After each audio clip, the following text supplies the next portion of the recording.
भाजपा एक आधी सीट जीत जाए यही शुक्र करियो। अगर मोदी जी 400 सीटें पार कर रहे हैं तो फिर ये लोगों के पैर क्यों पकड़ते फिर रहे हैं? मोदी जी सारे देश में गारंटी देते फिर रहे हैं। जो किसानों को 2.25 साल पहले गारंटी दी थी वो पूरी कर दो ना। एक ईंट निकल जाए ना, फिर वो बिल्डिंग गिरने में ज्यादा टाइम नहीं लगता। लोकसभा चुनावों का बिगुल बज चुका है। कई नेता भारतीय जनता पार्टी छोड़कर कांग्रेस में शामिल हो रहे हैं और कांग्रेसी नेता भी भाजपा में शामिल हो रहे हैं। विभिन्न मुद्दों पर बात करने के लिए हमारे साथ असंध से विधायक शमशेर सिंह गोगी हैं।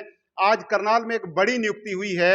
उस नियुक्ति को लेकर आज करनाल में लड्डू भी बटे हैं। इंद्रजीत सिंह गौराया को राष्ट्रीय कांग्रेस का जो किसान कांग्रेस है उसका प्रवक्ता बनाया गया है और विभिन्न मुद्दे हैं उन पर बातचीत करने के लिए सीधा विधायक जी से मिलेंगे और पूछेंगे कि किस तरह की तैयारी अब चल रही है। देखो, कांग्रेस की पूरी तैयारी है। एमपी का इलेक्शन आने वाला है और इसी हफ्ते में टिकटें आ जाएंगी और फिर वोट मांगने हमने शुरू कर ही रखे हैं। एक्टिविटी हमारी जारी है। आज एक बड़े नेता और कह लीजिए कि सांसद हैं मौके के, हिसार से वीरेंद्र सिंह के बेटे हैं जो पहले कांग्रेस में ही थे। घर वापसी हुई है उनकी, क्या कितनी मजबूती कांग्रेस को इससे मिलेगी? देखो, उनके आने से कांग्रेस को मजबूती भी मिलेगी और एक बात आप देख लो, जब नींव से एक ईंट निकल जाए ना, फिर वो बिल्डिंग गिरने में ज़्यादा टाइम नहीं लगता। और यहाँ तो ये जिनकी दो की तो पहले टिकट दे रखी हो वापस हो गए और ये मौजूदा एमपी है, इसने इस्तीफा दे दिया। धीरे धीरे आप देख लियो भाई, बस बिल्डिंग गिरने ही वाली है। सीधे तौर पर कहा जा रहा है कि 400 पार अब की बार भारतीय जनता पार्टी सीटें लेकर आएगी। उनके प्रधानमंत्री भी कह रहे हैं, उनके नेता भी कह रहे हैं। कितना आत्मविश्वास कांग्रेस पार्टी को है सरकार बनाने को लेकर? देखो, जो आदमी झूठा होता है ना, वो इतनी बड़ी गप मारता है। उसने मतलब मान लो करनाल के बस अड्डे पे आपको मिल गया, आप पूछोगे जाना कहाँ है, चाहे वहीं घूम के बाहर रिक्शे पे बैठ के शहर में जाना हो, न्यू का या तो दिल्ली बताएगा और या चंडीगढ़ बताएगा, जाना कहीं नहीं होता। अगर मोदी जी 400 सीटें पार कर रहे हैं तो फिर ये लोगों के पैर क्यों पकड़ते फिर रहे हैं? इसका मतलब ये है कि अंदर से उनको पता चल गया भाई हमारी 200 भी नहीं आनी। और मैं आपके बाद माध्यम से आज कह रहा हूँ, तारीख नोट कर लेना, 10 तारीख है आज। 200 पार बीजेपी नहीं करेगी और दिल्ली में बीजेपी की सरकार नहीं बन रही है। इस देश का दुर्भाग्य हो ही नहीं सकता। इस देश की कुंडली में लोकतंत्र लिखा हुआ है, यहाँ तानाशाह पैदा ही नहीं हो सकता। झटके तो कांग्रेस को भी लग रहे हैं।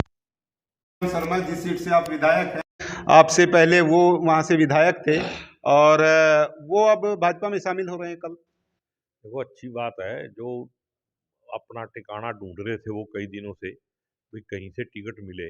कांग्रेस में गुंजाइश नहीं थी और वो कांग्रेस से कभी एमएलए नहीं रहे हो, तो इसलिए कांग्रेस को कोई झटका नहीं है। झटका फटका पूछना तो खट्टर साहब का लाएंगे, उनसे पूछ लेना। तो जिस तरह से एक बड़ी घटना भी हुई है देश में, जो इलेक्शन कमिश्नर थे उन्होंने इस्तीफा दिया है, कांग्रेस इसको किस रूप में देखती है? देखो, मेरे को कांग्रेस के प्रवक्ता नहीं हूं मैं, लेकिन मेरी एक पर्सनल राय है देश का नागरिक होने के नाते कि देश के अंदर इस इस्तीफे से संवैधानिक संकट पैदा हो चुका है और सुप्रीम कोर्ट को इसका संज्ञान लेना चाहिए और खुद इलेक्शन कमीशन को अपने कंट्रोल में लेके देश का इलेक्शन करवाना चाहिए। किसान आंदोलनरत हैं और आज कॉल दी गई है रेल रोकने की। तो किसान हैं वो और मतलब कांग्रेस पार्टी के जो नेता हैं किस तरह से देखते हैं इस कॉल को? देखो, किसान तो हम भी हैं और हम कांग्रेस के नेता भी हैं। अगर आप किसी को दुखी करोगे, मोदी जी सारे देश में गारंटी देते फिर रहे हैं। जो किसानों को 2.25 साल पहले गारंटी दी थी वो पूरी कर दो ना, या झूठ की गारंटी है सब जगह। ये किसान भी तो जब कुंडली बॉर्डर से उठाए थे, इनको भी तो गारंटी दी थी भी तुम्हारी मांगे पूरी कर ले। कोई नई मांग लेके किसान वहां नहीं जा रहे हैं। वो कह रहे हैं जो वादा किया था वो पूरा करो, एमएसपी दो, जो केस बनाए थे वो दो, जो कंपनसेशन की बात हुई थी वो दो, एक बिजली का बिल बना रखा है इलेक्ट्रिसिटी पे वो वापस करो, जो जो वादे करे थे वो वापस करो, अब पूरे करो। और अब जिस देश का प्रधानमंत्री के ऊपर ही विश्वास ना हो देश के नागरिकों को, तो उसका मैं क्या कह सकता हूं। भाजपा 10 की 10 हरियाणा में लोकसभा सीटें जीतने की बात कर रही है। कांग्रेस को क्या विश्वास है? कांग्रेस कितनी सीटें जीत रही है? भाजपा एक आधी सीट जीत जाए यही शुक्र करियो। तो सीधे तौर पर ये जो लाइव तस्वीरें आप करनाल से देख रहे थे और शमशेर सिंह गोगी हमारे साथ जुड़े हुए थे। विभिन्न मुद्दों पर उन्होंने अपनी बेबाक राय इस समय रखी है। कमेंट के माध्यम से जरूर बताएं ये खबर आपको कैसी लगी। विशपाल राणा, नमस्ते भारत न्यूज के लिए, करनाल।